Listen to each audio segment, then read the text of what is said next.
செலுத்துவோமா? ஹல்லேலூயா. கர்த்தர் நல்லவர்.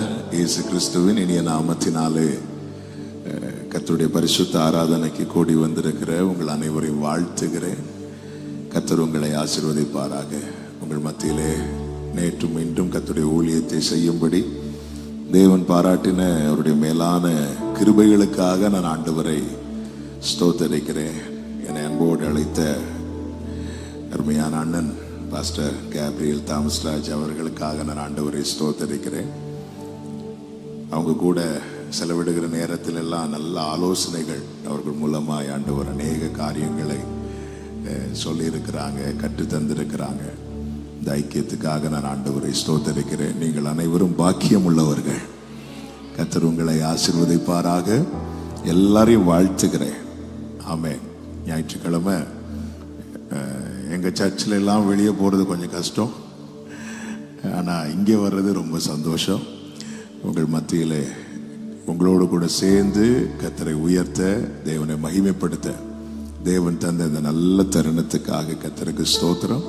கர்த்தர் உங்களை ஆசீர்வதிப்பாராக. இருக்கிற இடத்துல கண்களை மூடி கர்த்தர் நம்மோடு கூட பேசும்படியாக. என்னால் ஒன்றும் கூடாதென்று என்னை நான் தந்துவிட்டே, உம்மால் எல்லாம் கூடுமென்று உம்மை நான் நம்பியுள்ளே. என்னால் ஒன்றும் கூடாதென்று என்னை நான் உம்மால் எல்லாம் கூடுமென்று உம்மை நான் நம்பியுள்ளேன். எல் ஷடாய், எல் ஷடாய், சர்வ வல்லவரே, எல்லாம் செய்பவரே,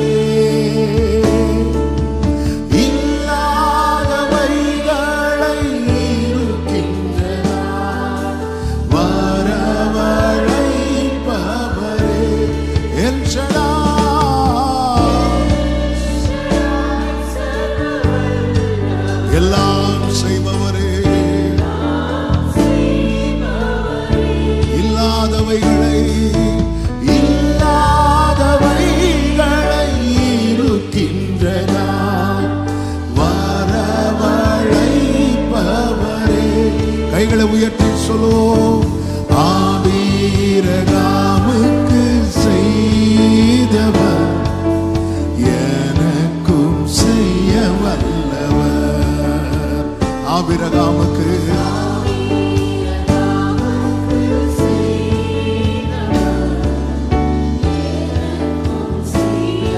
அப்படியே சொல்லுவோம். எல்ரோயி என்னை காண்பவரே, எல்ரோயி என்னை காண்பவரே, என் கண்ணீர் துடைப்பவரே, கருமுதலாய் என் மேல் கண் வைத்து நன்மைகள் செய்பவரே. எல்ரோயி, நீர் எங்களை காண்கிற தேவனாண்டவரே, கருமுதலாய் கருமுதலாய் என் மேல் கண் வைத்து நன்மைகள் செய்பவரே. ஆகாரின் கண்ணீரை மாற்றினவர் என் கண்ணீர் மாற்றிடுவார். ஆகாரின் கண்ணீரை மாற்றினவர் என் கண்ணீர். என்னால் ஒன்றும் கூடாதென்று, என்னால் ஒன்றும் என்னை தந்துவிட்டேன். உம்மால் எல்லாம் கூடும்,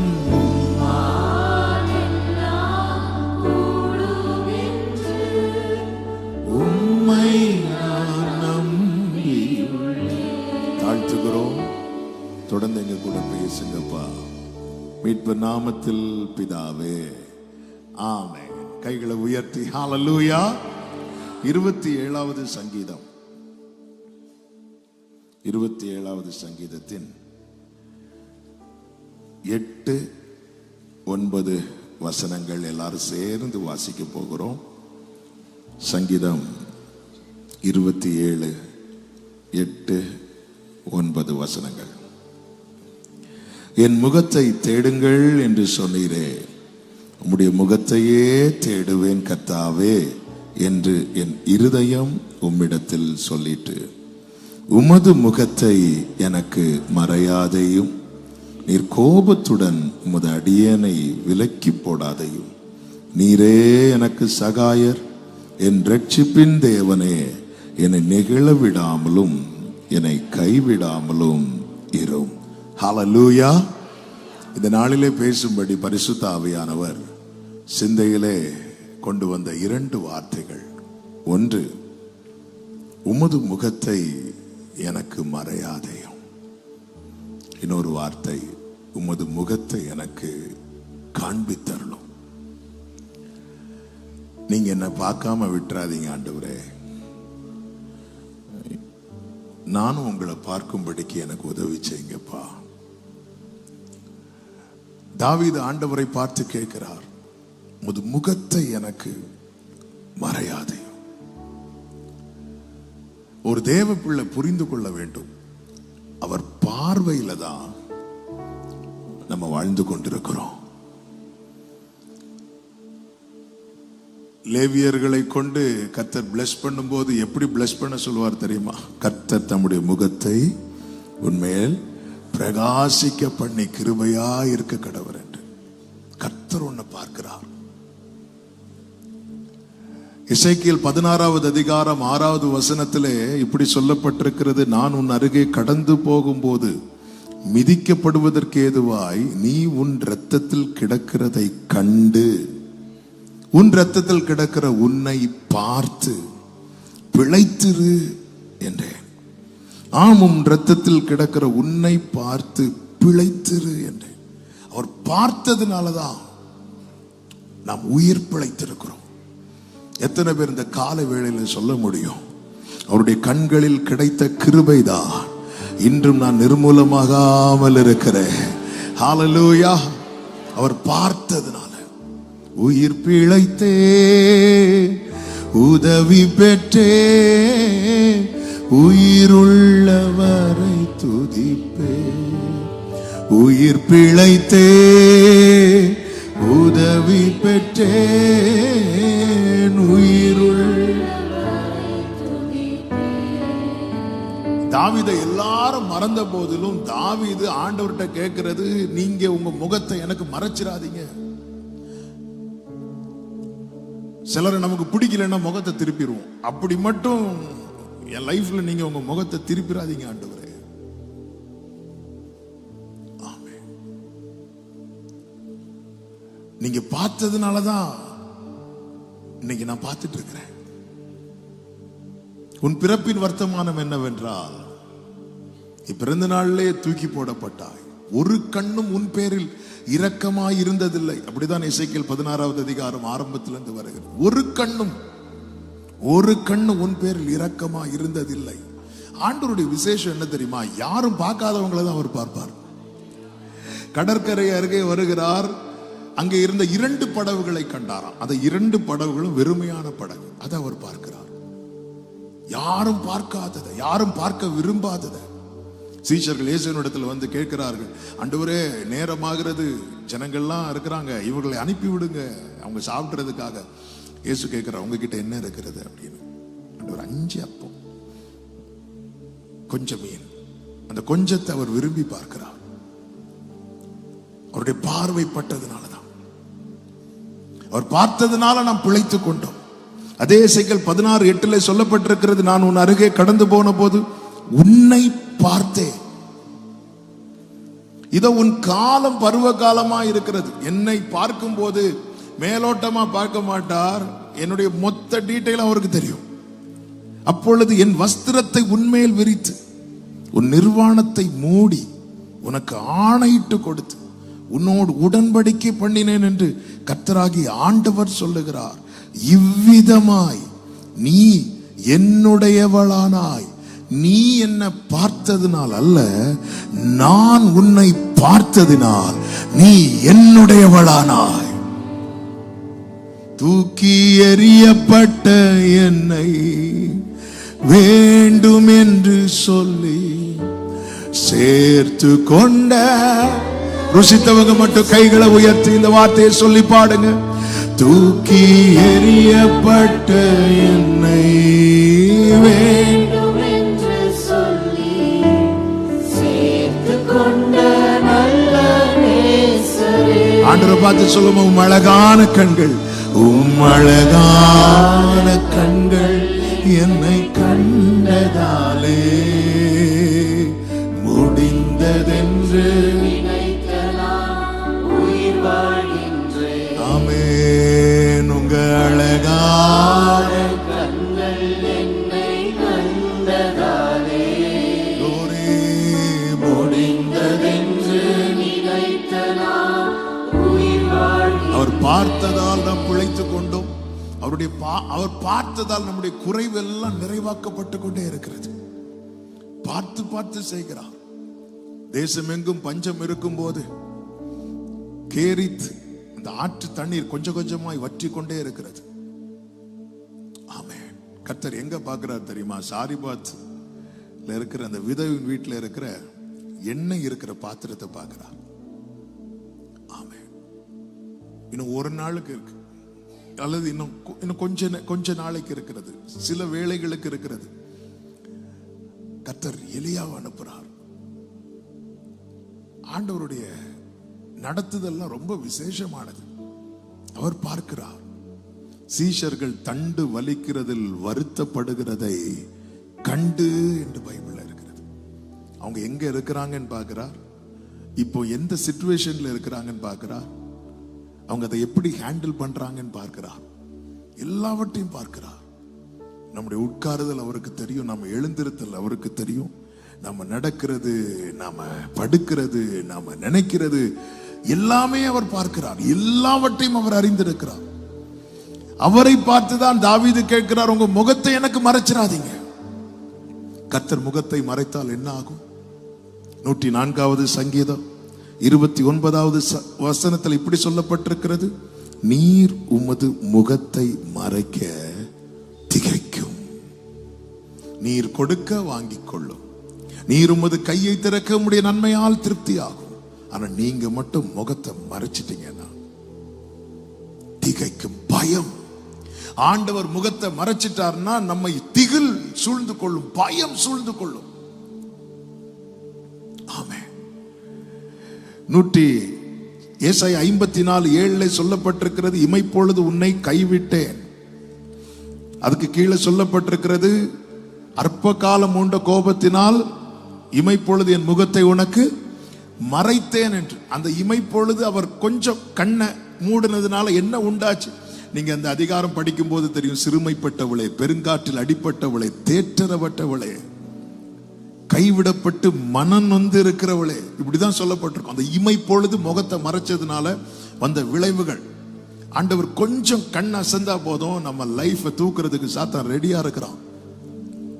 ஆண்டவர் முகத்தை மறைத்தால் பயம் சூழ்ந்து கொள்ளும். ஆண்டவர் முகத்தை மறைத்தால் நஷ்டங்களும் இழப்புகளும் நமக்கு நேரிடும். இதெல்லாம் அறிந்துதான் தாவீது சொல்லுகிறார், ஆண்டவர் முகத்தை மறைச்சிடாதீங்க, முகத்தை மறைச்சிடாதீங்க. வேதனை உண்டாக்கும் வழி என்னிடத்தில் உண்டோ என்று பார்த்து என்னை நித்திய வழியிலே நடத்துங்க. நீங்க முகத்தை மறைக்கிறது மாதிரி நான் இருந்துடக்கூடாது. ஆமென். நம்முடைய வாழ்க்கையில நஷ்டங்கள், இழப்புகள். ஒரு தேவ பிள்ளை ஆண்டவரே, இயேசுவே சிலுவையில என்ன சொன்னார் பாத்தீங்களா? என் தேவனே, என் தேவனே, ஏன் என்னை கைவிட்டீர்? பார்க்க முடியல, கான்டாக்ட் பண்ண முடியல. அதுவரை பிதா பிதா பிதா பிதா என்று பேசிக் கொண்டிருந்தார். ஒரு இடத்துல கூட அவரை தேவனேன்னு கூப்பிடவே இல்லை. ஃபுல்லா பிதாவே பிதாவே பிதாவே பிதாவே பிதாவேன்னாரு. பார்க்க முடியாத சிச்சுவேஷன் வந்ததும் வெரி ஃபர்ஸ்ட் டைம் அவர் பிதாவை பார்த்து எப்படி கூப்பிடுறார் தெரியுமா? தேவனே அப்படிங்கிறார். ஆமென்.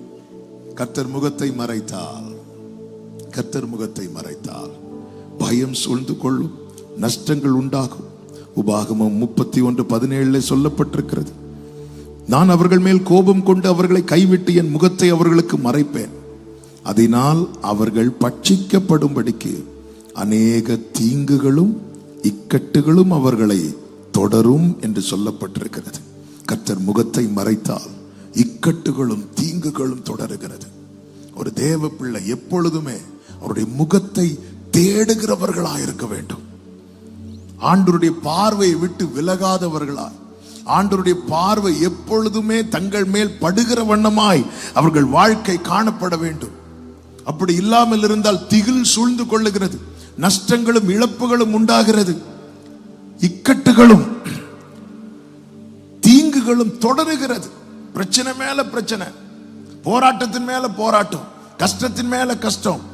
இந்த காலை வேளையில சமீபத்திலும் தூரத்திலும் இருந்து கேட்டுக்கொண்டிருக்கிற அன்பு சகோதரா சகோதரி, கர்த்தரால் நேசிக்கப்படுகிற அன்பு உள்ளமே, இந்த செய்தி கேட்கும் போதே உங்கள் இருதயம் ஜெபிக்க ஆரம்பிக்கட்டும். என்ன, உமது முகத்தை எனக்கு மறையாதேயோ. ஏன்னா நீரே எனக்கு சகாயர், எனக்கு வேற யாரும் கிடையாது ஆண்டவரே. ஆமென். இன்று நான் பிழைத்திருப்பது நீங்க பார்த்ததுனால, இன்று என் நிர்வாணம் மூடப்பட்டிருப்பது நீங்க பார்த்ததுனால, இன்னைக்கு நான் உம்முடையவனாய் உம்முடையவளாய் இருப்பது நீங்க பார்த்ததுனால, பயங்கரமான குழியிலும் முளையான சேற்றிலும் இருந்த என்னை தூக்கி எடுக்கும்படி என்னை நீர் கண்ணோக்கி பார்த்தீர், நீர் அணுகினீர், என்னிடமாய் சாய்ந்தீர். உங்க தயவுல தான் வாழ்ந்து கொண்டிருக்கிறோம். எங்க வாழ்க்கையில ஒருபோதும் நீர் உம்முடைய முகத்தை மறைக்கும்படியான சூழ்நிலை வராதபடிக்கு கர்த்தாவே உம்முடைய முகத்தை எனக்கு மறையாதேயும். அம்னோனுக்கு விரோதமாய் அப்சலோம் ஒரு செயலை செய்வான். அந்த செயலின் நிமித்தம் ராஜாவுக்கு பயங்கர கோபம் வந்துடும் தாவீதுக்கு. அப்சலோம் சமூகத்தை விட்டு தூரம் போய் திரும்ப வருவான். என்ன இருந்தாலும் மகன் அல்லவா. திரும்ப வந்ததும் ராஜா ஒரு வார்த்தை சொல்லுவார் யோவாப்ட. என்ன சொல்லுவார் அப்படின்னா, 2 சாமுவேல் 14வது அதிகாரம் அதனுடைய 24வது வசனத்துல ராஜா சொல்லுகிறார், அவன் என் முகத்தை பார்க்க வேண்டியதில்லை, தன் வீட்டுக்கு திரும்பி போகட்டும்.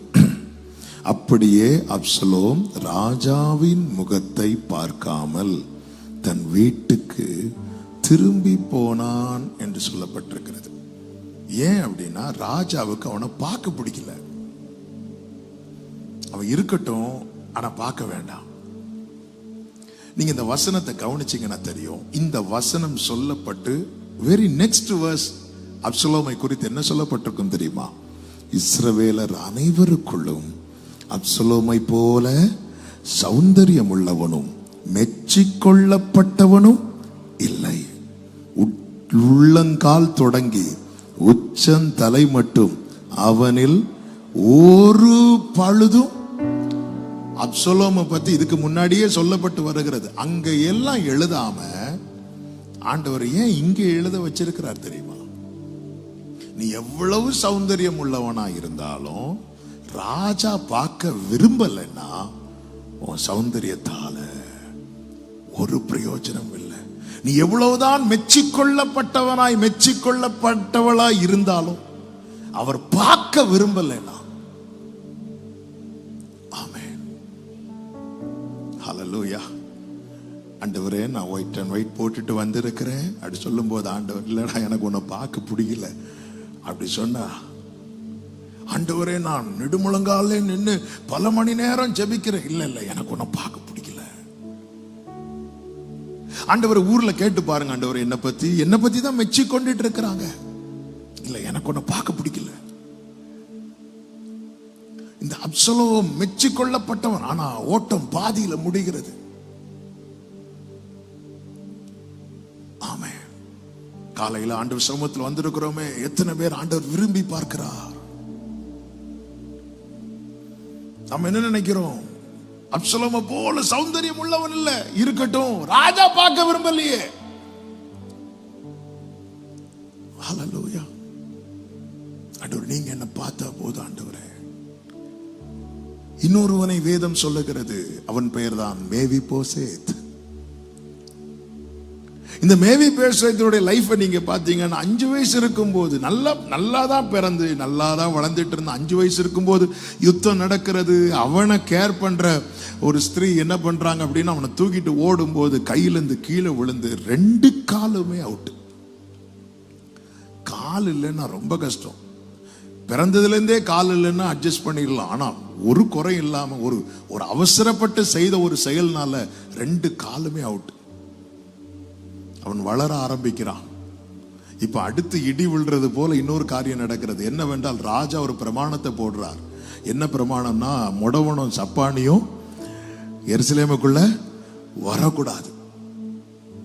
எல்லாமே எதிரா இருக்கிறது, எல்லாமே அகைன்ஸ்டா இருக்கு. ஆனாலும் மேவிபோசேத் சூசைட் பண்ணல. அவன் வாழ்வதற்கு எந்த ஒரு ஹோப்புமே இல்லாதவன் வெயிட் பண்ணிட்டு இருக்கிறான். ஒரு நாளில் தாவீது கேட்கிறார், யோனத்தான் நிமித்தம் தயவு பாராட்டத்தக்கவன் யாராவது இருக்கிறாங்களா? அப்படி கேட்கும்போது சீபா வரான். வந்து மேவிபோசேத்தை எப்படி அறிமுகப்படுத்துகிறான் தெரியுமா? அவன் பெயரை கூட சொல்லவில்லை, ராஜகுமாரன் என்று மென்ஷன் பண்ணவில்லை. யோனத்தானுக்கு ஒரு மகன் இருக்கிறான். அவன் யார் தெரியுமா? அவன் 2 காலும் முடவனாயிருக்கிறான். ஆமென். நம்முடைய குறை வெளியே தெரிய ஆரம்பிச்சுட்டுன்னா உலகம் நம்மை குறைய வைத்துதான் அடையாளம் படுத்தும் நம்மை. அப்பொழுது ராஜா சொல்லுகிறார், அவன் இங்க கொண்டு வாங்க அப்படின்னு. மேவிபோசேத்தை இப்பொழுது சுமந்து கொண்டு வரப்படுகிறான். ராஜ சமூகத்தில் கொண்டு வந்து நிறுத்தப்பட்ட போது வேதம் சொல்லுகிறது, ராஜா அவனை பார்த்தாராம். உலகம் ஃபுல்லா, ஊர் ஃபுல்லா அப்சலோமை மெச்சிக் கொண்டிருக்கிறார்கள். ராஜா அவனை பார்க்கவில்லை. ஆனா இந்த மேவிபோசேத் எந்த அளவுக்கு ஒதுக்க முடியுமோ ஒதுக்குறாங்க. ஆனா வேதம் சொல்லுகிறது, ராஜா அவனை பார்த்தார். மேவிபோசேத் கேட்கிறான், செத்த நாயை போல் இருக்கிற என்னை நீர் நோக்கி பார்ப்பதற்கு நான் ஏமாத்திரம். பிரியமான கர்த்தருடைய பிள்ளைகளே, ஆமை அப்சலோமை போல எல்லாத்திலையும் பெஸ்டா இருந்தும் ராஜா நம்மை பார்க்கவில்லை என்றால் எல்லாம் இருந்தும் என்ன பிரயோஜனம்? ஆமென். அப்சலோம் லைஃப், மேவிபோசேத் லைஃப், 2 பேருடைய லைஃப்ல சக்சஸ் யார் மேல எழுதுவாங்க தெரியுமா? மேவிபோசேத் மேல எழுதுவாங்க.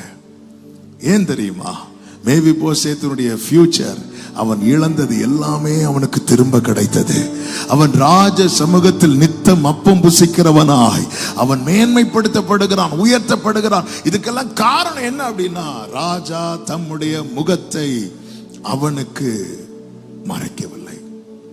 அப்சலோமுடைய முடிவை பாருங்க, எப்படி வாழ வேண்டியவன். ஆனால் பரிதாபமாய் வழியிலே பாதியிலே அவனுடைய முடிவு. ரீசன் என்ன அப்படின்னா, ராஜா முகத்தை மறைச்சிட்டார். நம்ம லைஃப்ல எல்லாம் இருந்தும் அவர் நம்மளை பார்க்கலன்னா, அவருடைய முகத்தின் ஒளியை நம்ம மேல பிரகாசிப்பிக்க பண்ணலைன்னா, எல்லாம் இருந்தும் இன்னைக்கு மனிதன் ஒவ்வொரு காரியத்தை தேடி அதிகாலமே ஓடிக்கொண்டிருக்கிறான். ஒரு தேவப்பிள்ளை புரிந்து கொள்ள வேண்டும், உம் கிருபை இல்லை என்றால் நான் இல்லை. உம் கிருபை இல்லை என்றால் நான் இல்லை. உங்க கிருபை இல்லைன்னா நான் இல்லை. இளையகுமாரன் நினைத்தா அப்பா சொத்து இருந்தா வாழ்ந்துடலாம் அப்படின்னு. அப்பா என்ன பண்ணார்னா, 2 பேருக்குமே சொத்தை பிரிச்சு கொடுக்கிறார். 2 பேருக்குமே பிரிச்சு கொடுக்கிறார். கேட்டது இளையகுமாரன், ஆனா கொடுத்தது 2 பேருக்கும். இளையகுமாரன் கிடைச்சதெல்லாம் வாங்கிட்டு அப்பா விட்டு தூரம் போயிட்டான். அவன் நினைச்சிட்டான் இது இருந்தா வாழ்ந்துடலாம் அப்படின்னு. ஆனா மூத்த குமாரனை பாருங்க, மூத்த குமாரன் அப்படி போயிருக்கலாம், மூத்த குமாரன் அப்படி போகல. மூத்த குமாரன் நினைக்கிறான், அப்பா பிரசன்ஸ்ல இருந்தா மட்டும்தான் என்னால வாழ முடியும். மூத்த குமாரன் தகப்பனோடு கூடவே இருக்கிறான்.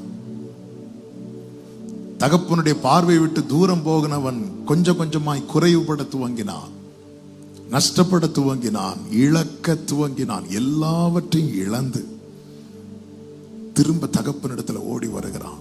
அவர் என்ன பார்த்தாலே போதும்.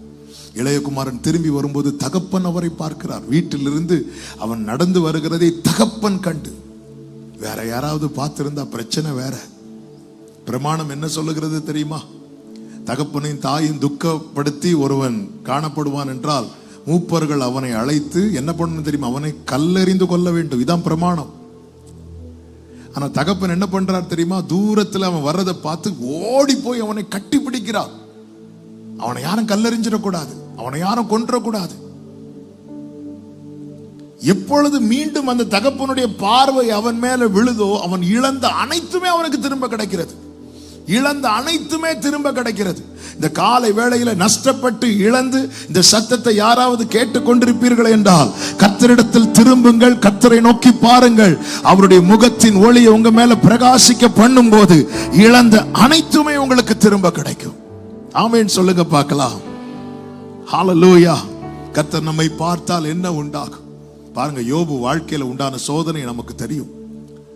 ஒவ்வொன்றையாய் அழிக்க சத்துருவானவன் என்னெல்லாம் முயற்சி எடுத்தான் தெரியுமா? சபேரை அனுப்புறான், கல்தையரை அனுப்புறான். அதன் பிறகு யோபுவின் வாழ்க்கையில் அக்கினி விழுந்தது, பெருங்காற்று அடிக்கிறது, எல்லா சைடிலுமே டேமேஜ், எல்லாமே இழக்கிறான். வெல்த் அவுட், ஹெல்த் அவுட், எல்லாமே அவுட். சாத்தான் பெருமூச்சு விட்டுருப்பான். பாடா ஒருத்தன் கதைய முடிச்சாச்சு. சிலருக்கு அதுல ஒரு சந்தோஷம். ஒருத்தங்க கதைய க்ளோஸ் பண்ணியாச்சு. இது எல்லாத்தையும், அதாவது ஒன்ன கட்டுறது எவ்வளவு டைம் எடுக்கும் தெரியுமா? இடிக்கிறது ரொம்ப ஈஸி. ஆமே 50 வருஷமா காத்து வருகிற நல்ல பெயரை ஒரே காரியத்தை வச்சு க்ளோஸ் பண்ணிடுவாங்க. செத்த ஈக்கள் பரிமள தைலம் முழுவதையும் நாரி போக பண்ணும். ஒன்றை நஷ்டப்படுத்துவதும் இடிப்பதும் அழிப்பதும் என்பது ரொம்ப ஈஸியான காரியம். அதை பிசாசானவன் செய்து முடித்து விடுகிறான். இனி இவனை வாழ வைக்கிறதே பெரிய விஷயம். யோபு சொல்றார், எனக்கு ஜீவனை தந்ததும் அல்லாமல் தயவையும் பாராட்டினீர், உம்முடைய பராமரிப்பு என் ஆவியை காப்பாற்றினது. அப்படி இருக்கும்போது அவர் பழைய லைஃபை நினைக்கிறார். எனக்கு அந்த முந்தின சீர் இப்பொழுது இருந்திருந்தால் நலமா இருக்குமே. ஆண்டவர் கேட்டுட்டே இருக்கிறார். பல நேரத்தில் நம்ம என்ன நினைக்கிறோம் தெரியுமா? இனி அவரால் பழையது போல நம்மளை நடத்த முடியாது, கொண்டு வர முடியாது நினைச்சிட்டு இருக்கிறோம். கர்த்தர் யோபுவுக்கு தாம் யார் என்பதை எல்லாவற்றையும் வெளிப்படுத்துகிறார். வெளிப்படுத்தி முடித்த பிறகு வேதம் அழகாய் சொல்லுகிறது. யோபுவின் புஸ்தகம் 42வது அதிகாரம் 9வது வசனத்துல கர்த்தர் யோபின் முகத்தை பார்த்தார். கைகளை உயர்த்தி ஆமென் சொல்லுங்க பார்க்கலாம். நீங்க அடுத்த வசனங்களை பார்த்துட்டே இருங்க. அவனுக்கு இழந்த எல்லாமே எப்படி கிடைச்சது? சிறையிருப்பு மாறுது, இழந்த எல்லாம் ரெண்டத்தனையாய் கிடைக்கிறது. அவனுடைய முன்னிலைமையை பார்க்கிலும் பின்னிலைமை ஆசீர்வாதமாய் இருக்கிறது. ஹல்லேலூயா, ஆமென். இவ்வளவு கஷ்டப்பட்டு யோபுவின் வாழ்க்கையில் இருந்த எல்லாவற்றையும் பிசாசானவன் நஷ்டப்படுத்தின போது அதை எல்லாவற்றையும் கர்த்தர் திரும்ப கொடுக்க ஆண்டவர் என்ன செய்தார் தெரியுமா? யோபுவின் முகத்தை அப்படி பார்த்தார். அவ்வளவுதான். ஆமென். எனக்கு ரொம்ப ஆச்சரியமான காரியம். 1வது அதிகாரத்தில் கர்த்தர் உண்டு, யோபு உண்டு, சாத்தானும் உண்டு. 2வது அதிகாரத்தில் கர்த்தர் உண்டு, யோபு உண்டு, சாத்தானும் உண்டு. 42வது அதிகாரத்தில் கர்த்தர் உண்டு, யோபு உண்டு, ஒருத்தனை காணல. ஆமே, ஹல்லேலூயா. போராட்டங்கள், நெருக்கங்கள் தேவ பிள்ளைங்க வாழ்க்கையில வரும். ஆனா அது நிலையானது கிடையாது. ஒரு நாள் வரும் அன்று உன்னோடு போராடினவர்களை நீ தேடியும் காணாதிருக்கும்படிக்கு கர்த்தர் கிரியை செய்வார். எல்லாவற்றையும் ஆண்டவரை நீங்க பார்த்தாலே போதும். ஆண்டவரே இதை நம்பணும். அவருடைய கண்களில் கிடைக்கிற தயவு என்பது அது விலையேற பெற்றது. எனவேதான் தேவ பிள்ளைகள் எதுல கவனமா இருக்கணும் அப்படின்னா, ஆண்டவரை நான் கோபப்படுத்திடக்கூடாது, தேவனை கோபப்படுத்திடக்கூடாது. ஆண்டவர் ஒருத்தங்க மேல நமக்கு கோபம் வந்துன்னா நம்ம முதல்ல என்ன செய்வோம் தெரியுமா? அவங்கள பார்க்க விரும்ப மாட்டோம். என்ன சிஸ்டர், அந்த ஃபங்க்ஷனுக்கு நீங்க வரல? இல்ல அவங்களையும் கூப்பிட்டு இருக்காங்க. யாரையும், இவங்களுக்கு யாரையும் பிடிக்கல, அவங்களையும் கூப்பிட்டு இருக்கிறாங்க. சிலர் பாருங்க, அவங்களுக்கு பிடிக்காதவங்க சர்ச்சுக்கு வர்றதுனாலே அவங்க சர்ச்சுக்கு வர மாட்டாங்க. நான் உங்களை சொல்ல காமனா சொல்லிட்டு இருக்கிறேன். சிலர் பார்த்துருக்கீங்களா? நல்லா ஆராதிக்கணும்னு வருவாங்க, வேற அவங்களுக்கு இடமே கிடைக்காது. அவங்களுக்கு பிடிக்காதவங்க பக்கத்துல தான் சீட்டு கிடைக்கும். அதுக்கப்புறம் பாருங்க, அவங்கள்ட்ட பார்த்து நீங்க பக்கத்துல பிரைஸ் லார்ட் சொல்லுங்கன்னு சொல்லி பாருங்க, நாங்க வலப்புறம் இடப்புறம் சாயவே மாட்டோம். நமக்கு ஒருத்தங்களை பிடிக்கலன்னா ஃபர்ஸ்ட் என்ன பண்ணுவோம் தெரியுமா?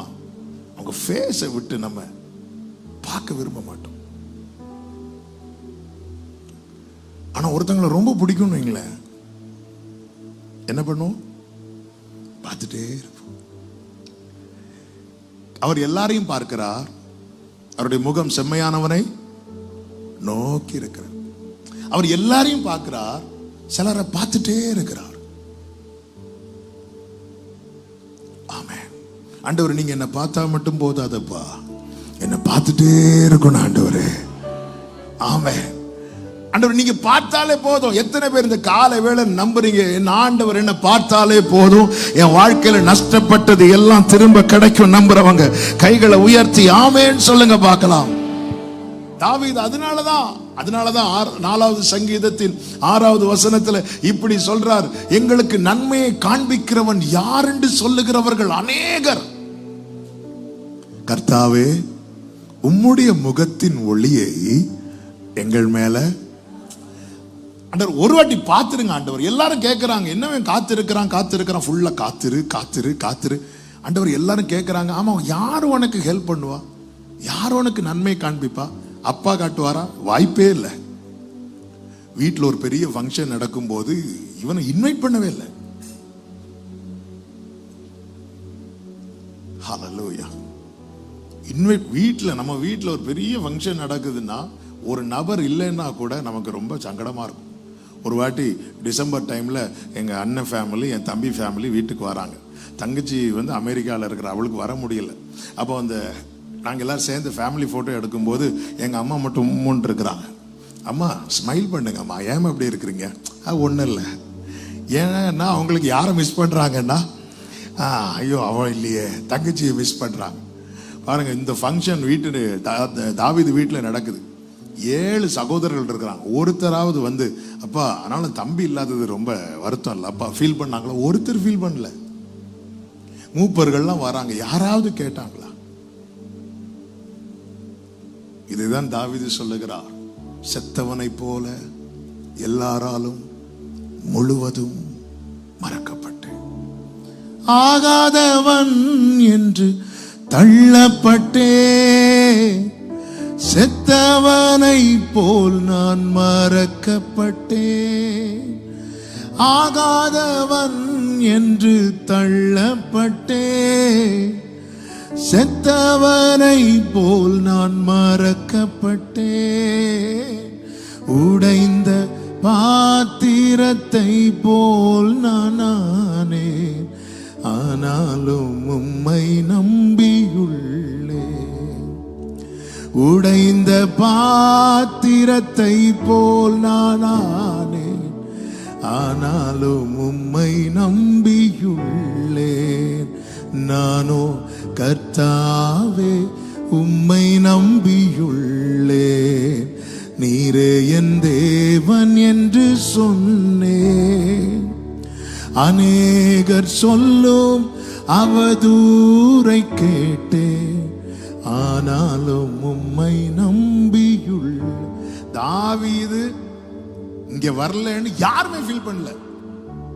சாமுவேலும் பாருங்க, வந்ததும் உங்க எல்லா பிள்ளையும் கூட்டிட்டு வாங்க, இவ்வளவு தான் உங்க பிள்ளைகள், அப்படி கேட்டா கூட ஓகே. வந்ததுமே எலியாவை பார்த்ததும் இவன் தான் என்ன கேட்டிருக்கணும்? எலியாவை பார்த்ததும் ஆண்டவரே இவன் ஆண்டவரே அப்படி கேட்டிருக்கணும். இல்ல, இவன் தான். அதுவரை சாமுவேல் மூலமாய் வெளிப்பட்ட வார்த்தைகள் எதுவுமே தரையில விழ கர்த்தர் விடவே இல்லை. ஃபர்ஸ்ட் டைம் சாமுவேலுடைய வார்த்தை தரையில விழுது தாவீதுக்காக. இவனாக்கும் அப்படி சொல்லிட்டு தைல கொம்பை எடுத்து இப்படி ஊட்டலான்னு போகும்போது கையை பிடிச்சிட்டார். என்ன ஆண்டவரை ஊத்த முடியல, கையை திருப்பவே முடியல. ஆண்டவரே, ஏய் நான் வேற ஒருத்தனை பார்த்துட்டு இருக்கிறேன். சகோதரர்கள் பாருங்க, தாவீது சொல்லுகிறார், என்ன வேற்று மனுஷனா பாக்குறாங்க, யாருக்கு பிள்ளையோவா பாக்குறாங்க. சில நேரத்துல டவுட்டா இருக்கும், அம்மா நான் இந்த வீட்டுல தான் பிறந்தேனா, டவுட்டா இருக்கும். என்ன யாரோன்னு பாக்குறாங்க. மூத்தவனுக்கு தெரியும் தாவீது சிங்கத்தை கொன்றது. கரடியை கொன்றது. அதனாலதான் வந்து சொல்றார், உன் அகங்காரத்தையும் எனக்கு தெரியும், உன் துணிவு, நீ ஃபைட் பண்ண போவேன்னு எனக்கு தெரியும். இந்த எலியாவை பொறுத்த வரைக்கும் நம்ம தோத்தாலும் பரவாயில்ல, தாவீது மூலமா ஜெயிச்சிடவே கூடாது. கோலியாத்து திட்டுனா கூட பரவாயில்ல. எலியா போய் சொல்லியிருக்கலாம்ல சவுல்ட்ட, என் தம்பி வந்து இருக்கிறான், அவன் சிங்கத்து கூட எல்லாம் ஃபைட் பண்ணி இருக்கிறான். இல்ல, ரெக்கமெண்டேஷன் யாருமே கிடையாது. தாவீதுனுடைய டைம் வர்றது வரைக்கும் தாவீதுக்கு போஸ்டர் தாவீதே தான் அடிச்சு ஓட்டிட்டு இருந்தார். நான் சிங்கத்தை கொன்றேன், கரடியை கொண்டேன். என்ன தாவீதே போஸ்டரோட போறீங்க, என்ன விஷயம்? இல்ல, கன்வென்ஷன். யார் ஸ்பீக்கர்? நான் தான்.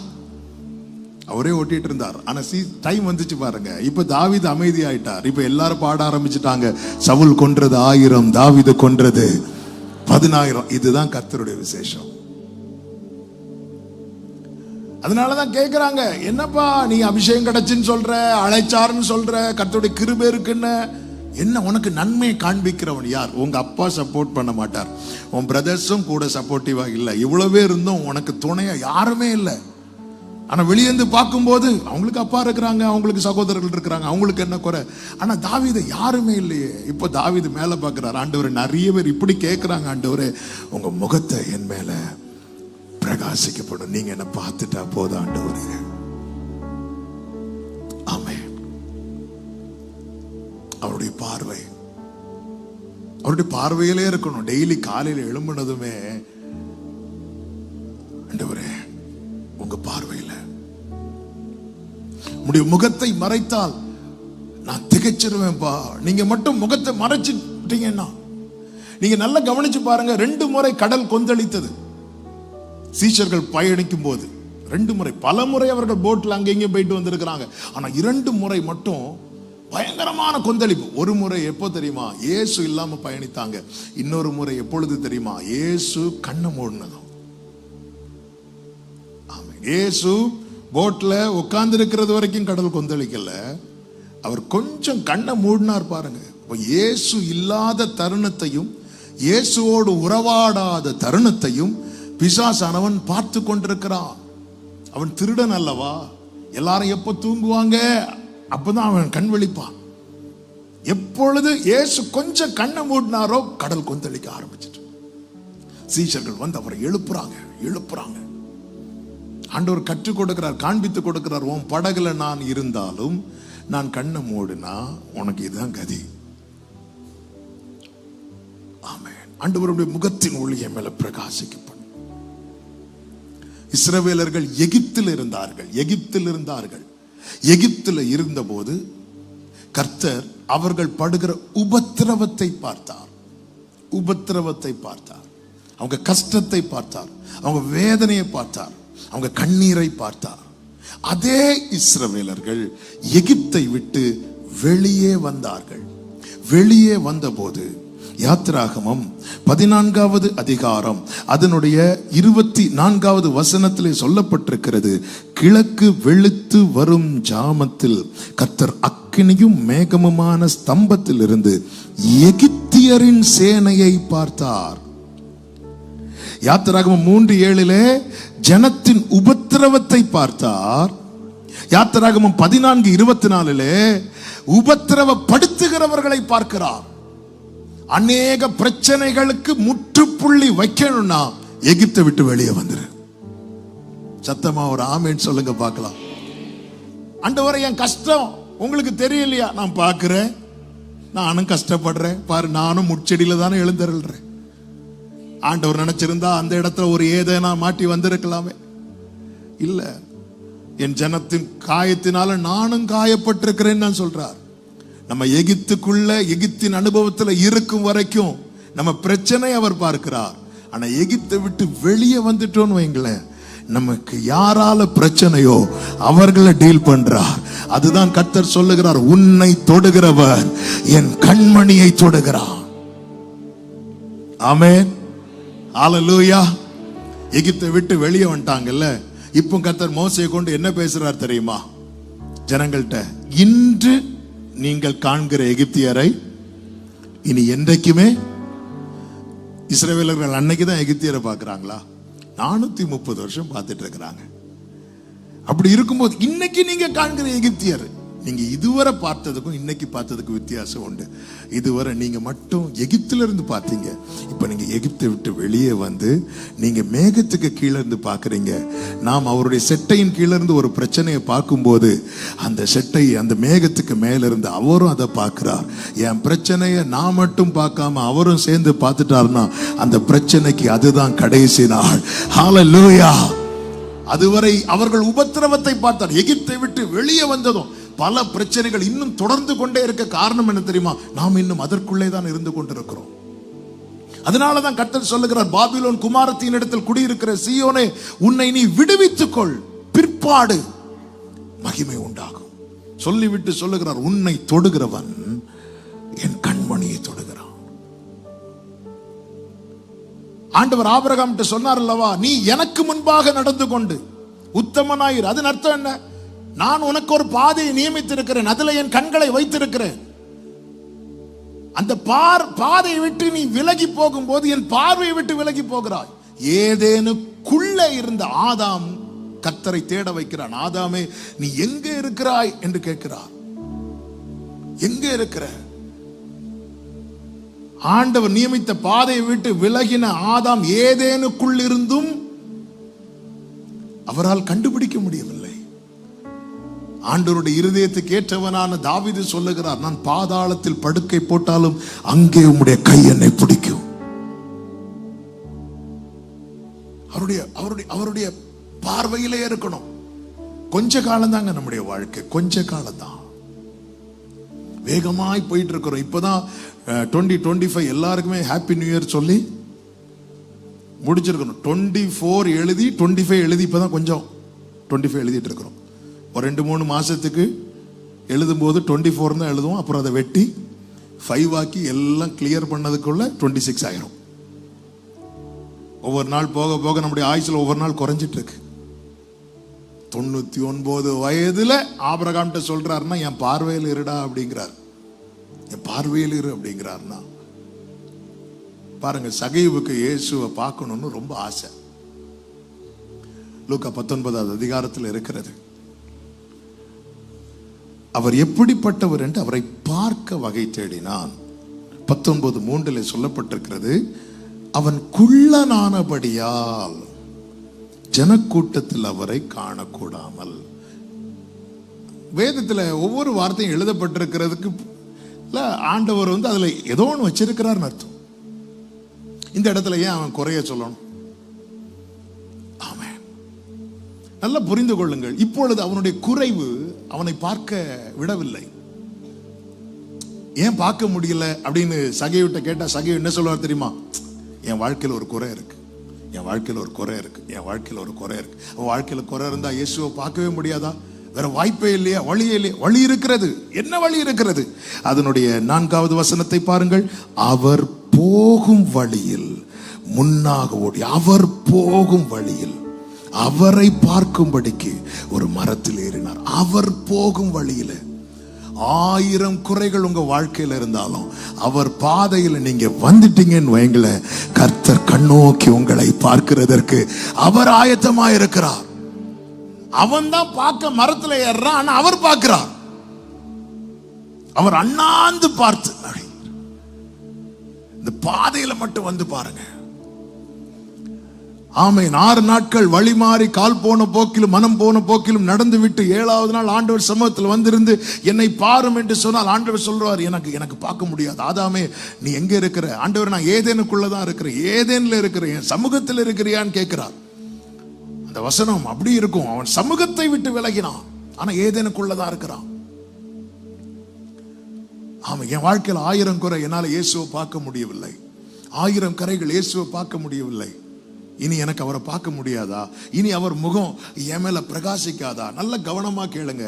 ஆண்டவர் அந்த 2 குமாரர்களை குறித்து ஊமையை சொல்லுவார்ல, அந்த ஊமை சொல்லுகிற அதே அதிகாரத்துல தான் காணாமல் போன ஆட்டை குறித்தும் சொல்லுவார். காணாமல் போன ஆட்டை மேய்ப்பன் தேடி போனார். தொலைந்து போன வெள்ளிக்காசும் தேடப்பட்டது. ஆனா பிரிந்து போன குமாரன் அவன் தான் திரும்பி வரணும். தகப்பன் தேடி போகவில்லை. நாம் ஆடுகளாய் வழி தப்பி நடந்தோம். தேடி மெய்ப்பராய் தேடி வந்து தெரிந்தெடுத்து அவருடைய இரத்தத்தினால் நம்மை கழுவி நம்மை சுத்திகரித்து அவருடைய பிள்ளைகளாய் மாற்றி வைத்திருக்கிறார்.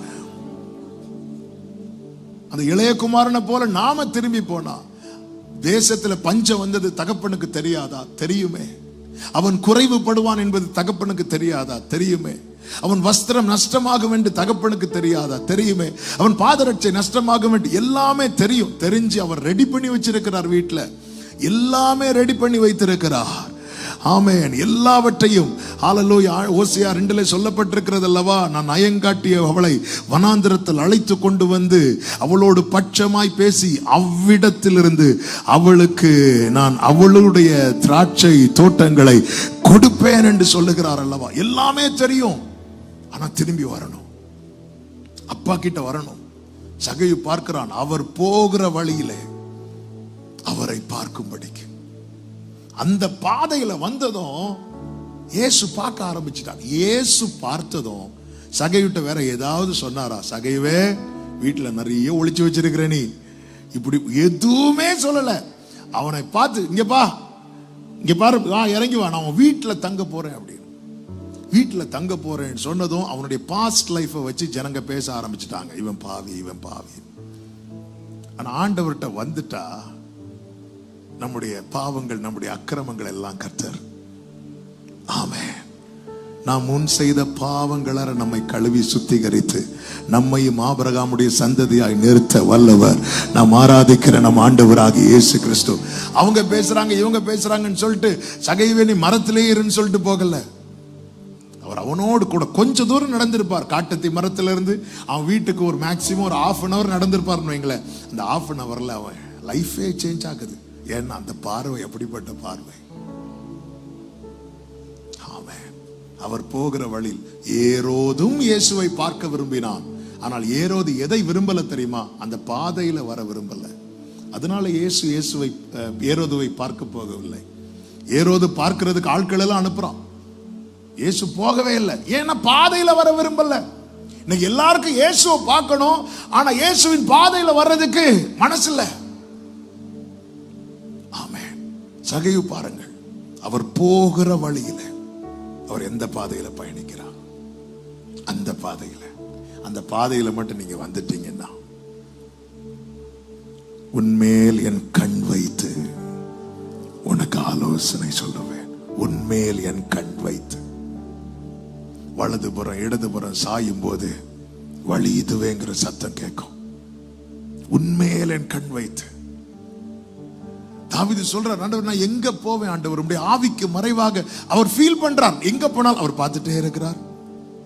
அந்த பார்வையை விட்டு விலகினாலே தெரியும், இல்ல ஆண்டவர் உங்க பார்வையில என்ன இருக்கணும் ஆண்டவரே, உங்க பார்வையில என்ன இருக்கணும் ஆண்டவரே, உம்முடைய முகத்தை மறையாதே, உம்முடைய முகத்தை எனக்கு காண்பியும், உம்முடைய முகத்தை எனக்கு காண்பியும். மோசே கர்த்தரோடு பேசி பேசி இப்பொழுது எந்த அளவுக்கு பேச ஆரம்பிச்சிட்டார் அப்படின்னா, ஒரு சிநேகிதன்ட்ட எப்படி பேசுவாரோ அப்படி கர்த்தர் மோசையோடு, மோசே கர்த்தர்ட்ட பேசுற அளவுக்கு பழகியாச்சு. இப்ப கர்த்தர் மோசையை பார்த்து சொல்றாரு, மோசே என் கண்களில் உனக்கு கிருபை கிடைத்தது அப்படிங்கிறார்.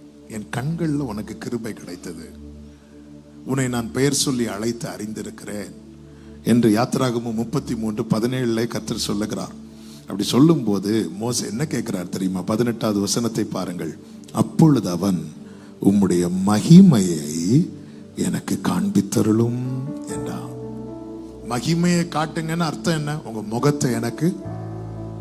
பிரியமான கர்த்தருடைய பிள்ளைகளே, ஆமே, நாம் வாழ்ந்திருக்க அவர் நம்மை பார்க்க வேண்டும். நாம் வாழ்ந்திருப்பதே நாம் அவரை பார்ப்பதற்காக.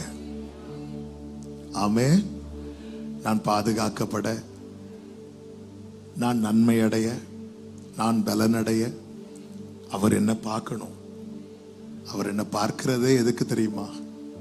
நான் அவரை பார்ப்பதற்காக. எத்தனை பேருக்கு ஆண்டவரை பார்க்கணும்னு ஆசை? கை தூக்க வேண்டாம். ஆமே, இதே மோசே கிட்ட முச்சடியில எழுந்தருளும் போது மோசே நான் ஆபிரகாமின் தேவன், ஈசாக்கின் தேவன், யாக்கோபின் தேவன், நான் உன்னை அனுப்புறேன் வான்னு கூப்பிடும் போது மோசே, ஆண்டவரே எனக்கு உங்க முகத்தை காட்டுங்கன்னு கேட்கல. அப்போ மோசே என்ன கேட்டார் தெரியுமா? ஆண்டவர் நீ திடீர்னு கேட்டா என்ன கேட்கன்னு தெரியல ஆண்டவரே, நீங்க ஃபர்ஸ்டே சொல்லியிருந்தீங்கன்னா எனக்கு லிஸ்ட் போட்டு கொண்டு வந்துருப்போம். மோசே இப்போ கேட்கலாம், என்ன வேணாலும் கேட்கலாம். ஆண்டவரே இந்த கோலை பிடிச்சிட்டு நிக்க முடியுது ஆண்டவர், ரொம்ப நேரம் கோலை தூக்கி நிக்க முடியல ஆண்டவரே, என் கைகளை பலப்படுத்த, எதுவுமே கேட்கல ஆண்டவரே, உங்க மகிமை உங்க முகத்தை மட்டும் காட்டிருங்க ஆண்டவரே. பிரியமான கர்த்தருடைய பிள்ளைகளை, கிருபையில துவங்குற வாழ்க்கை மகிமையில முடியணும். கிருபையில தொடங்குற வாழ்க்கை மகிமையில முடியணும். இதை நம்ம கேட்கணும், இதை நம்ம விரும்பணும், இதை நம்ம வாஞ்சிக்கணும். உம்முகம் பார்க்கணுமே, உம்மழகை ரசிக்க, ஆமென். உம்முகம் பார்க்கணுமே, உம்மழகை ரசிக்கணுமே, பாதம் glory,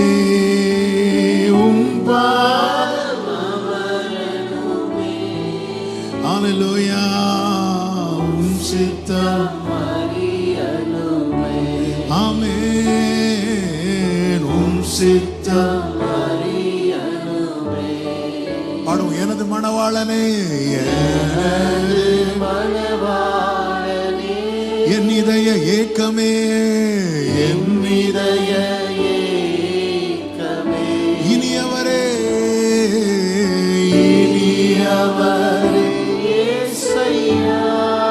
உம்மைத்தான் தேடுகிறேன், உம்மைத்தான் தேடுகிறேன், ஆமென், நான் உம்மைத்தான் நேசிக்கிறேன். ஆண்டவரே எனக்கு உங்க முகத்தை பார்க்கணும் அப்படின்னு கேட்கும் போது கர்த்தர் என்ன சொல்லுகிறார் பாருங்கள். யாத்திராகம் 33:19, என்னுடைய தயையை எல்லாம் நான் உனக்கு முன்பாக கடந்து போக பண்ணி கர்த்தருடைய நாமத்தை உனக்கு முன்பாக கூறுவேன். எவன் மேல் கிருபையாயிருக்க சித்தமாயிருப்பேனோ அவன் மேல் கிருபையாயிருப்பேன், எவன் மேல் இரக்கமாயிருக்க சித்தமாயிருப்பேனோ அவன் மேல் இரக்கமாயிருப்பேன். அந்த வார்த்தையை கவனிச்சிங்களா? அவர் முகத்தை பார்க்கணும்னா இப்ப அவர் நமக்கு பாராட்டுகிற தயவு இருக்குல்ல, இது மட்டும் பத்தாதான், அவருடைய மொத்த தயவையும் நமக்கு முன்பாக கடந்து போக பண்ணா மட்டும்தான் அவரை பார்க்க முடியும். நான் வாழ்ந்திருப்பதற்கு என் தேவனுடைய மொத்த தயவும் எனக்கு தேவையில்லை, அவருடைய ஒத்த தயவே போதும். ஆனா நான் அவர் முகத்தை பார்ப்பதற்கு அவருடைய மொத்த தயவு எனக்கு தேவை. அவர் தயை பெருத்தவர் அல்லவா? ஆண்டவர்கிட்ட எவ்வளவு தயவு உண்டோ அவ்வளவு தயவையும் எனக்கு தந்தா மட்டும்தான் என்னால் அவரை பார்க்க முடியும்னா இந்த இடத்துல என் நீதி எல்லாம் குப்பைன்னு ஆயிட்டுல. இரவும் பகலும் 40 நாள் ஃபாஸ்டிங் இருந்தது, அதனால நீ பார்த்துடலாம் நினைக்காத. இதெல்லாம் உன் வாழ்க்கையில உன்னை உருவாக்குவதற்கு ஏதுவானது. அதே நேரத்தில் இதனால பார்த்துடலாம் நினைக்காத. அந்த பரிசையன் வந்து ஜெபித்தானல, நான் வாரத்துக்கு 2 நாள் உபவாசிக்கிறேன், நான் தசம பாகம்லாம் கரெக்டா கொடுக்கிறேன், நான் அவங்கள போல இல்லைங்க. பாரு, நீ என்னை பார்க்கணும்னா என்னுடைய மொத்த தயவு, என் தயவை எல்லாம். எதுக்கு இந்த வார்த்தை ஆண்டவர் சொல்றாரு தெரியுமா? மகிமையை பார்க்கணும்னா நீ எந்த லைஃபை தான் விரும்பணும் தெரியுமா? டிபெண்டன்ட் லைஃபை தான் விரும்பணும், சார்ந்து இருக்கிற வாழ்க்கையை தான் விரும்பணும். என்னை அல்லாமல் உங்களால் ஒன்றும் செய்யக்கூடாது. எல்லா தயவையும், ஓ ஜீசஸ், ஆமென். என்னை உயர்த்துறதுக்கு ஆண்டவருடைய மொத்த தயவு தேவையில்லை, ஒத்த தயவு இப்படி பார்த்தாலே போதும். ஆனா நான் அவரை பார்க்கணும்னா அவர் இந்த தயை பெருத்தவருங்க, அவருடைய எல்லா தயவையும். அதான் சொல்ல, எவன் மேல் நான் யார் பார்க்கணும்னு நினைக்கிறேனோ அவங்க தான் என்ன பார்க்க முடியும். சொல்லிவிட்டு அடுத்து சொல்றார், நீ என் முகத்தை காண மாட்டாய், ஒரு மனுஷன் என்னை கண்டு உயிரோடு இருக்க கூடாது. சொன்னதும் மோசே ஜெபத்தை மாத்தல, ஆபிரகாம் ஜெபத்தை மாத்தினார்ல. இஸ்மவேல் உமக்கு முன்பாக, இப்ப இதே இந்த இடத்துல நான் இருந்திருந்தேன், ஆண்டவரே உங்க மகிமையை பார்க்கணும், பார்த்தா அவுட்டு, அப்போ அட்லீஸ்ட் தூதனையாவது காட்டுங்க ஆண்டவரே. இங்க மோசே பாருங்க, உறுதியா இருக்கிறான். என்ன பார்த்தா ஒருவனும் உயிரோட இருக்க முடியாது, பரவாயில்ல பார்த்துட்டு செத்து போயிரு, உறுதியா இருக்கிறான். நகோமி போங்க போங்கன்னு சொல்லும் போது ஓர்பாள் முத்தமிட்டு போகிறாள், ரூத்தோ விடம் உறுதி. அவன் உறுதியா இருக்கிறதை கண்டு சில நேரத்தில் ஆண்டவர் பார்ப்பார், எனக்கு எனக்கு இது ரொம்ப தேவைன்னா, எது எனக்கு ரொம்ப தேவை அதுல நான் உறுதியா இருப்பேன், உறுதியா இருப்பேன். ஆண்டவர் சொல்ற, நீ என் முகத்தை பார்த்தா செத்துருவ மோசே. மோசே அப்படியே நிக்கிறார். வேற ஏதாவது உம்முகம் பார்க்கணுமே, அவ்வளவுதான், எனக்கு உங்களை பார்க்கணும். உறுதியா இருக்கிறான், வாஞ்சிக்கிறான், உறுதியா இருக்கிறான். அதுதானே தாவீது சொல்லுகிறார், இப்படியே உம்மை பார்க்க ஆசையா இருந்து. ஆமென். உறுதியா இருக்கிறான். அடுத்து பாருங்க, கிரயம் செலுத்துகிறான். கிரயம் செலுத்துகிறான். ஆண்டவர் சொல்லுகிறார் 34வது அதிகாரம் 1 முதல் நீங்க படிச்சீங்கன்னா தெரியும். நீ என்ன பண்ணணும் தெரியுமா? நீ உடைச்சு போட்டியே 2 கற்பலகை, அதே போல 2 கல்லுல 2 பலகைகளை செதுக்கி கொண்டு வா அப்படிங்கிறார். மோசையால கோலை பிடிச்சிட்டே நடக்க முடியல. இப்ப மலை மேல எதை தூக்கிட்டு போனோம்? நம்ம பைபிள் தூக்கிட்டு போறதுக்கு கொண்டு வந்து வச்சுட்டு இப்படி இப்படி வச்சிட்டு இருக்கிறோம். மோசே 2 கல்லை கையில தூக்கிட்டு, சரி மோசே நினைச்சிருப்பார், சரி ஆரோனையும் ஊரையும் கூப்பிடலாம் நினைக்கும் போது கர்த்தர் சொல்வார், ஒருவனும் உன் கூட வரக்கூடாது. மோசே எஸ்ங்கிறார். உன் மலையை சுற்றி ஆடு மாடு மேயக்கூடாது. ஆண்டவர், அது நான் என்ன ஆண்டவர் பண்ண முடியும்? எஸ்ங்கிறார். என்ன பார்க்கிறது தான் உன்னுடைய முக்கியமான நோக்கம்னா நான் சொல்றதுக்கெல்லாம் நீ எஸ் சொல்லுவேங்கிறார். மோசே எதுக்குமே நான் சொல்லல. ஆனா இதே மோசே கிட்ட ஆரம்பத்துல பேசும்போது, மோசே உன்னை நான் அனுப்புறேன் ஆண்டவரே. இல்ல ஆண்டவரே, ஜனங்க என்ன நம்ப மாட்டாங்க ஆண்டவரே. நோ ஆண்டவரே. இல்ல மோசே, நான் உன் கூட இருப்பேன் மோசே. நோ ஆண்டவரே, உன் கோலை கீழே போடு. அது நோ ஆண்டவரே, வேண்டாம் ஆண்டவரே, நான் உன் வாயோடு இருப்பேன். நோ நோ நோன்னு சின்ன காரியத்து. ஆமை, அதாவது கர்த்தரே நின்று எல்லாத்தையும் செய்யறேன்னு சொன்னதுக்கு அப்புறமும் நோன்னு சொன்ன மோசே, இப்ப மோசே நீ மட்டும்தான் ஆயத்தமாகி இந்த மலையில காலையில வரணும், கற்பலைகளை எடுத்துட்டு வரணும், உன் கூட ஒருத்தரும் வரக்கூடாது, ஆடு மாடு ஒண்ணுமே மலையில மேயக்கூடாது. Yes yes yes yes yes. ஆமென்.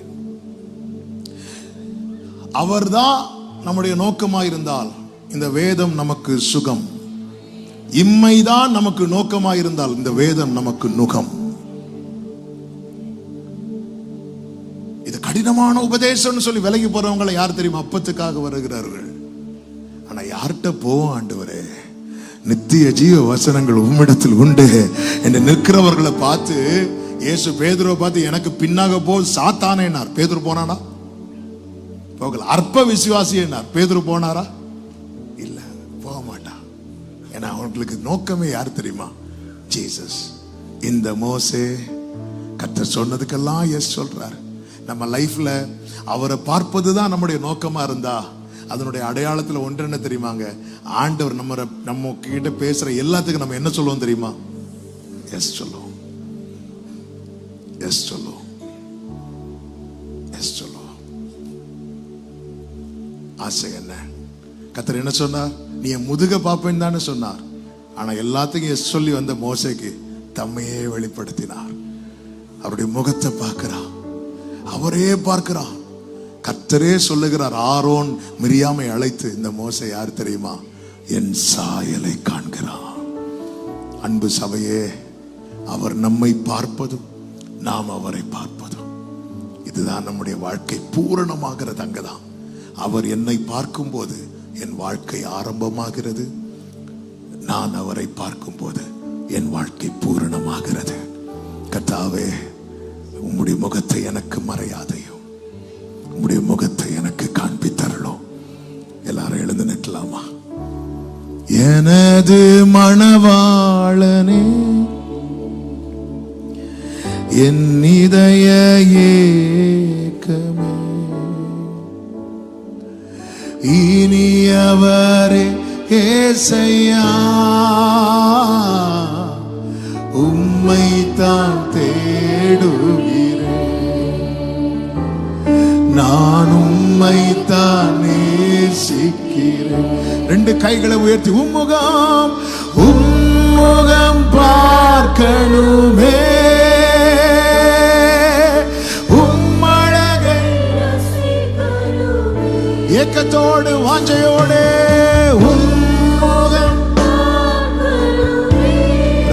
ஷேகே மம்ரோ சனலரா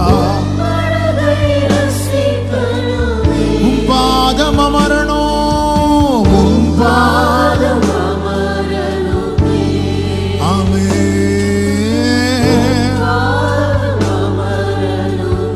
சித்தம் அறியணுமே.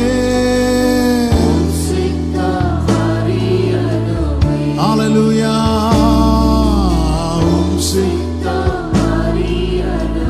வேதம் சொல்லுகிறது மோசே இரவு பகல் 40 நாள் கர்த்தரோடு இருந்தான் என்று. கர்த்தர் சீஷர்களை அழைத்தது நோக்கமே எதுக்கு தெரியுமா? அவரோடு இருக்க. நானும் நீங்களும் அவரோடு இருக்கும்படி அழைக்கப்பட்டவர்கள். வலது கரத்தை அப்படியே உயர்த்தி இடது கரத்தை இருதயத்தில் வைத்து இந்த 2 ஜெபத்தை மனதார செய்வோமா? ஆண்டவரே, நீங்க என்ன பார்க்கணும், நான் உங்களை பார்க்கணும். நீர் என்னை பார்க்கும் போது எனக்கு ஒரு துவக்கம் கிடைக்கிறதப்பா. நான் உம்மை பார்க்கிற நிலை அடையும் போது எனக்கு ஒரு நல்ல முடிவு கிடைக்கிறது. ஆமே, நீங்க என்ன பார்க்கிறதுனால என் வாழ்க்கை ஆரம்பமாகிறது. நான் உங்களை பார்க்கிறதுல தான் என் வாழ்க்கை பூரணமாகிறது. என்னை இந்த நல்ல அனுபவத்திலே நடத்துவீராக. என்னை இந்த நல்ல அனுபவத்திலே நடத்துவீராக. என்னை இந்த நல்ல அனுபவத்திலே நடத்துவீராக. ஆண்டவரே, உம்முடைய முகத்தை மறைக்கும்படியான எல்லா காரியங்களையும் என்னை விட்டு தூரப்படுத்துவீராக.